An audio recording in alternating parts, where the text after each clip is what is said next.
سلامونه ملګرو، هیله صحتمند به یاست. وقم په خیر یې. زه یم عبدالفتاح هم در تاسو ګورئ تکنیکل همدرد یوټیوب چینل. یو ځل بیا راځو د امازون اکسپریس شان یعنې امازون او د آنلاین بزنس د اصلاحاتو اړوند دوهمې ویډیو ته. په دې ویډیو کې بیا د تیر ویډیو په تسلسل سره د امازون په اصلاحاتو باندې خبرې کوو او تاسو ته یې واضح کوم. لسمه اصطلاح ده بلک، یعنی یو جنس کله تو اخلي هغه که یو دانه اخلي، کله تو زیات اندازه اخلي هغه ته بلک ویل کیږي. مثال یو سیلر ته وایي چې I want to buy your product in bulk، یعنی غواړم تا پروډکټ په زیات اندازه واخلم، په کوم پرایس باندې راکوي، غواړم تا څخه زیات جنسونه واخلم، کوم شرایط لري. بلک یو جنس په زیات اندازه باندې اخیستل.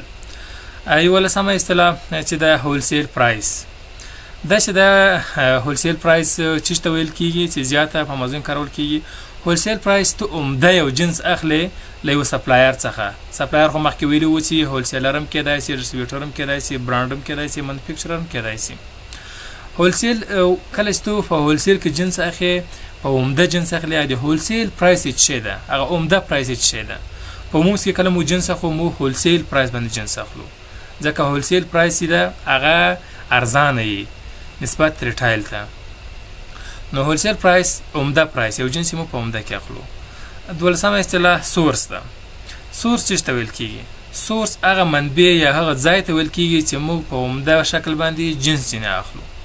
په عمده شکل باندې موږ جنس اخلو، بیا هغه امازون ته وړو، امازون کې پرچون خرڅوو. دا کوم ځای چې موږ د جنس اخلو په عمده هغه ته سورس وایي. اوس سورسینګ موږ کولی سو له یو هولسیلر څخه هم کولی سو، له یو ډسټریبیوټر هم کولی سو، له برانډ هم کولی سو.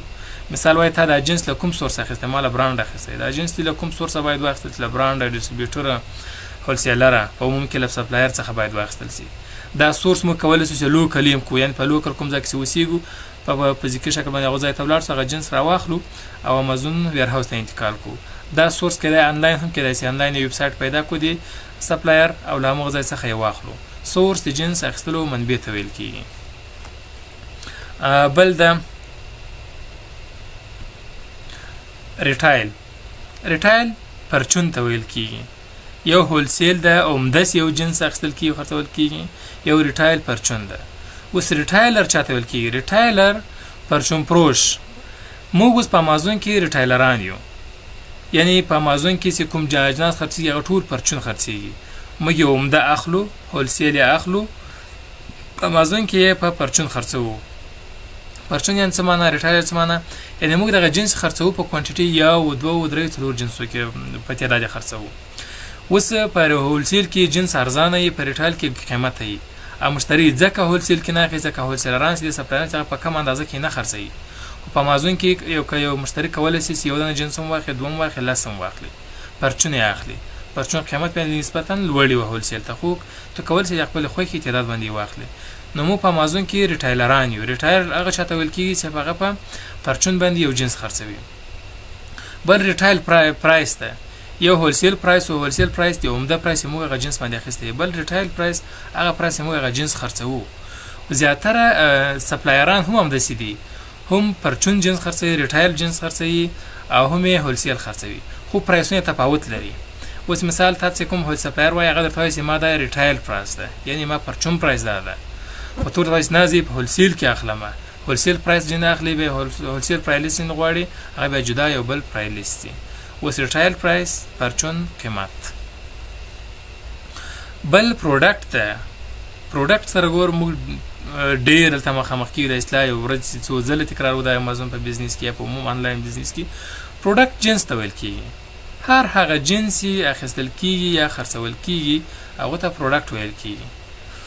اوس دا کمپیوټر یو پروډکټ ده، تلیفون یو پروډکټ ده، دا ساعت یو پروډکټ ده، هر څه یو موجودیت ولري هغه پروډکټ ده.